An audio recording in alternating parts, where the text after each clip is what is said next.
7 मे रोजी अंदाजे 5-5:30 वाजता एक फोर्ड इकोस्पोर्ट गाडीमध्ये चालवणारे होता अर्णव अभिषेक कौल वय 19 वर्ष, त्यांच्या शेजारी बसला होता अखिलेश पवार। हे दोघं सिरसोली रास्ता रामदेववाडी गावाजवळ जात असताना समोर येणारे एक ओला स्कूटीमध्ये जाणाऱ्या एका महिला आणि त्याच्यासोबत 3 मुलं त्या गाडीनं धडक दिल्या होत्या। धडक दिल्यावर त्या जागेवरच 3 लोकांचा मयत झाला। नंतर हॉस्पिटलला उपचारादरम्यान आणखी एक माणसाचा मयत झाला होता।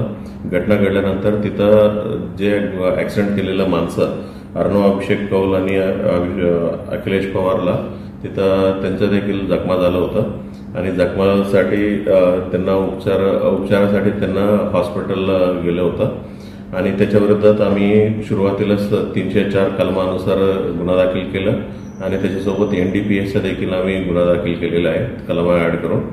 आणि आतापर्यंत त्यांना उपचार घेत होता आणि आज त्यांना डिस्चार्ज झाल्यावर दोन्ही आरोपींना आम्ही ताब्यात घेतलेला आहे।